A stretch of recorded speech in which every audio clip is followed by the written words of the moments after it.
spirit is rising, she's rising, she's rising. The spirit is rising, it's rising, it's rising. The spirit is rising, they're rising, they're rising. The spirit is rising, we're rising. Hi, Risa. Hi, Amy. Hi, Aw, Coven. hi, Coven. Welcome to your weekly surviving whatever the fuck is going on prescription. Yeah, like, and you all know this if you've been listening. If this is your first time listening, I'll just tell you these are prescriptions that Risa and I give to ourselves and each other. We are not gurus on a mountaintop. We are trying to take this advice as much as we're trying to give it to you. This is purely us talking back to the screaming voices in our brains, trying Yes. to ritualize our own survival and inviting you to come along for the ride. Yes.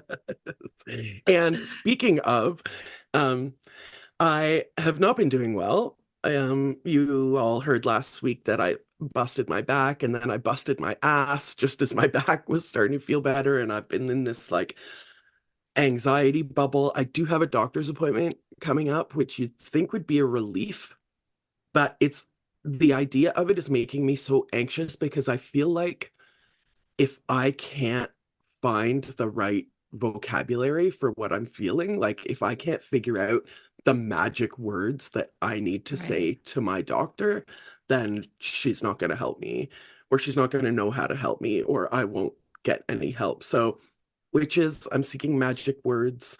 One of our coven mates was talking about the diagnostic vortex. So, as I go and spin into the diagnostic vortex, if you know the magic words to get help, please, please let me know.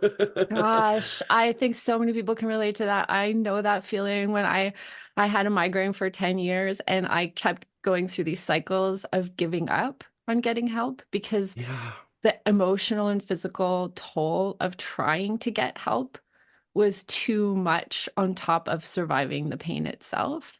So trying yes. to go and ask and say the magic words and deal with the doubt and deal with the sort of implications of teenage hysteria and whatever else that was just already crushing on me. And there was so much anxiety involved in a migraine, of course, Of course. that to try to talk to somebody and find a way to explain to them and go through all my stuff of approval. Anyway, I'm sorry, I'm just relating so hard, my love. It, Yeah. it does feel like you're looking for the right words to put in the right order. And so much of Yeah. life is that. And I have to like get a medical degree before I go so that I'm like well researched and I Yeah. have everything that because I had to when I got my hypothyroidism diagnosis, a couple different doctors told me like very dismissively that my symptoms were probably just stress, and I literally had to go in with like a list of my symptoms and a list of the symptoms of hypothyroidism and like show them to the doctor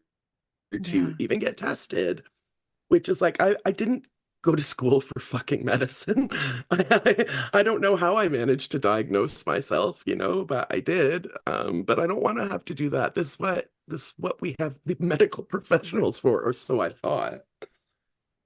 Yeah, it is such a pressure to put on an already compacted and extracted from body. I'm thinking in those terms because the episode of the kinship meditation this week is about granite and the shield. And I've just been thinking so much about the way we are kin to this bedrock of stone that we have taken so much from, and that has been it has been created under pressure, under extreme pressure, over millions of years. I, Yeah, I feel kinship to that right now. very much. So, I brought a couple of things. I brought a song that is related to this and also to our conversation last week about doing whatever the fuck you want and making country music. Yeah. So there is this band called the Meat Puppets, Yeah. and they were contemporaries of and played with, seminal punk bands like Black Flag and the Minutemen. But they're sort of that, like what I conceive of as punker than punk, where you're so punk that you've gone completely outside the limits of what people tell you punk is. And they're almost like a freaky alt country band, like post-punk Grateful Dead is sort of how I would describe this song at least. This song is called Up on the Sun. It's the Meat Puppets. Did I already say Meat Puppets? It's the Meat Puppets. And the lyrics go like this. Long time ago, I turned to myself and said, you are my daughter. A long time ago, I turned to myself and said, "You are my daughter." I saw that image, so you are my daughter. Well, then maybe we've got something to talk about. Lay down. You're on the warmth that I'm weaving. And not everybody is lucky enough to have like great mothers who advocate for them at at their doctor's appointments, to hold their hand and take them. But like we can be our own mothers and we can advocate for ourselves. And the really mean voice that lives inside my head is like not motherly. So I have to counterbalance it with like how would I talk to myself if I were my child, if I were my daughter, what would I say? And I think I might say, lay down. You're on the warmth that I'm weaving. And a friend of mine knew that I wasn't doing great and sent me this poem by Richard K. Anderson. Richard, by Jared K. Anderson, the crypto naturalist, called Not a Mistake. It's not a mistake to need rest or seek help or make secret pacts with household spiders or find friendship in the dark beneath a log or to think hello into the night sky and wait for a response or sink your fingers into the soil to see if they take root or, despite everything, to love this world. So those are my prescriptions this week. Check out the Meat Puppets, Punker Than Punk, super weird alt country. Lay down on a warmth that you are weaving for yourself, and despite everything, love this world. Those are my prescriptions this week.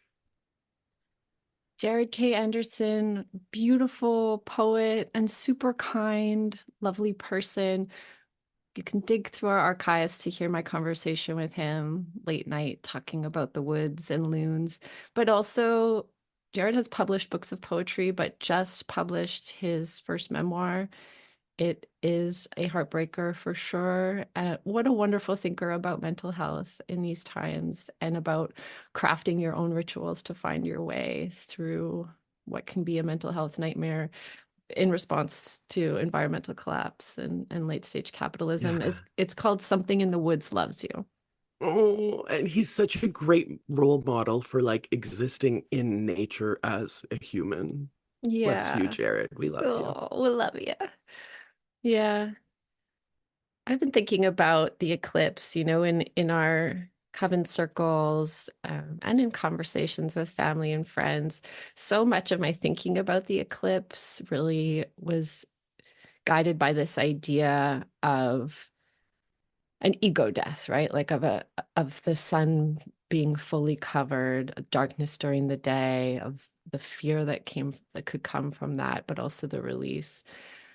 But recently I've also been thinking about, at least for me, the moon is very much my guiding planetary body, very much my friend.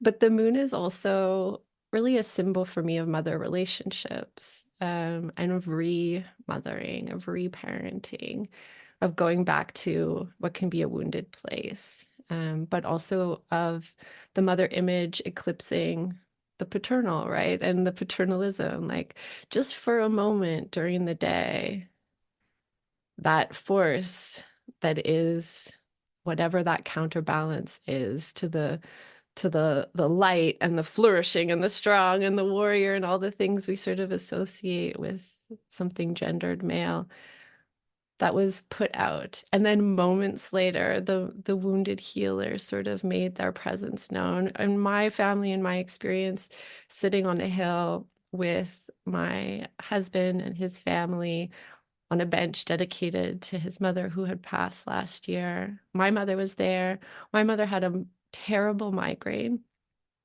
and her migraines increased her anxiety, and mine too. And she kind of, out of fear, snapped at May, and then I, out of fear protecting May, snapped at my mom, like moments after the eclipse.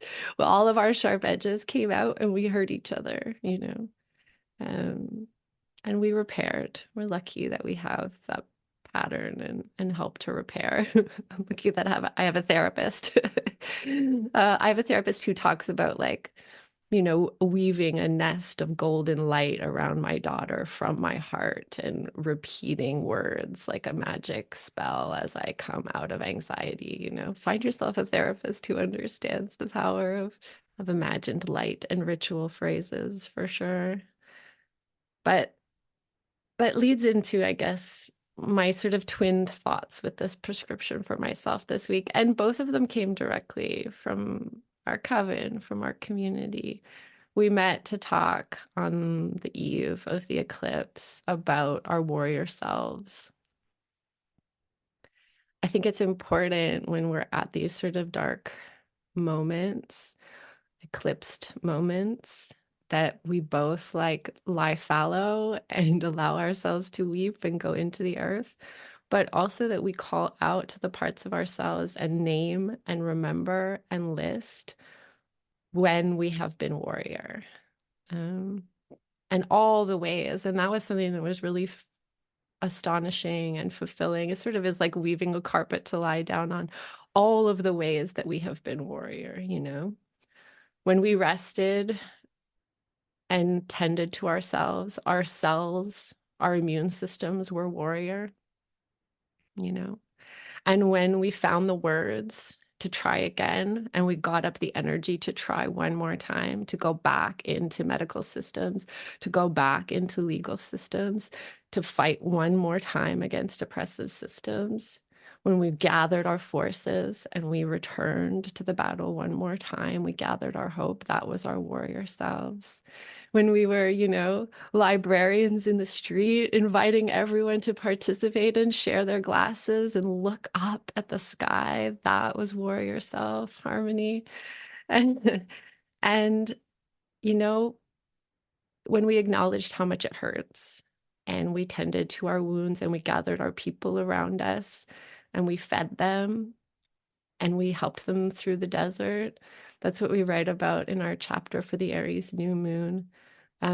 That's a warrior self too, you know. She isn't always at battle. Sometimes she's a leader for her people. Sometimes she's just a leader for herself, being kind to herself. Sometimes she's fucking fighting back against an aggressor in her home. You know, sometimes she's leaving in the middle of the night. Sometimes she's the first person in her family to ask for help to break a cycle. Those are warrior selves, you know, all of those people. I just want us to see them. And I want to acknowledge how much it hurts to hope. That was a song that our coven mate Erin brought, and I've been thinking about it a lot since. It's a Boy Genius song written by Lucy Dacus, and the lyric at the end is the one that will chime through my own mind, especially the end of the verse. Not everybody gets a chance to live. Not everybody gets the chance to live a life that isn't dangerous. Mm-hmm. It hurts to hope. It hurts to hope for more.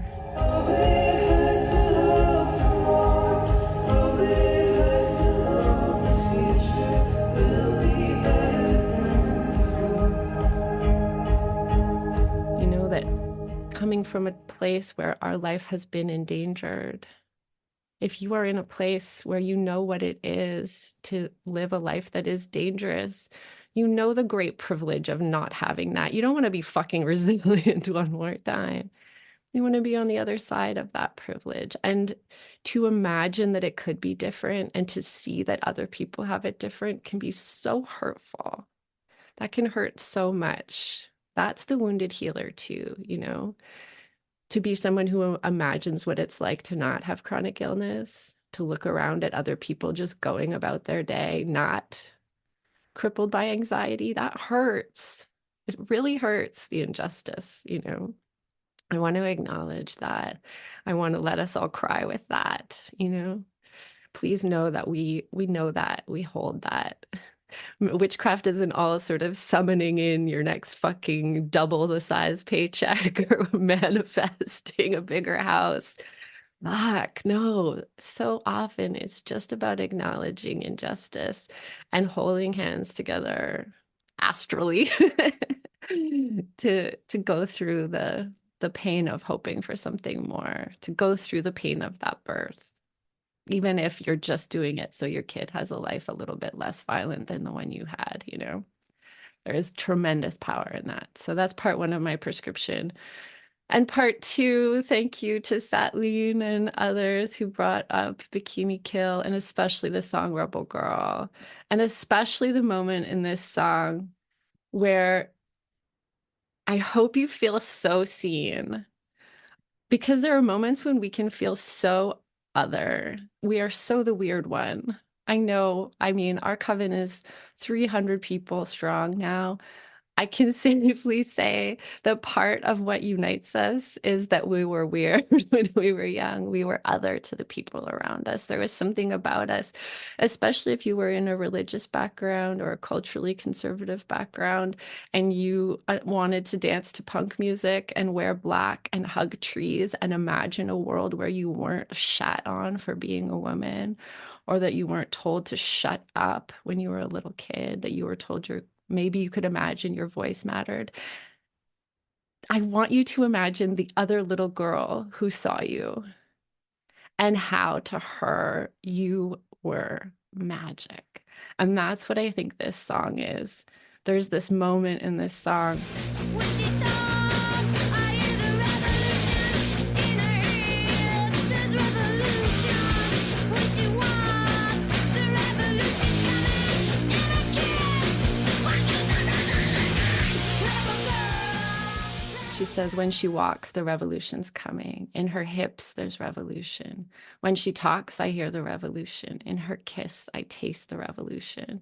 Rebel girl, you are the queen of my world. I want to take you home. I want to try on your clothes.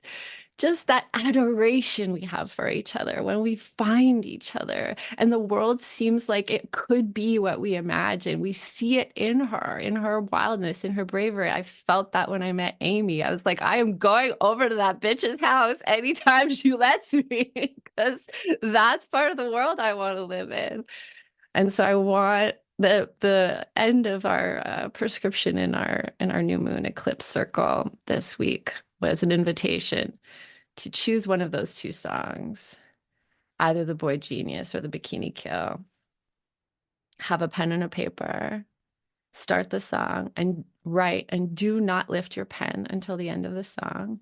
Let the words come, force the words to come, let them be messy, let them be sloppy, but imagine that you are writing a message from your rebel cells, the ancestors that are inside you, the ones you don't even know, who fucking fought to survive. What do they tell you right now as this eclipse portal is closing? They have messages for you.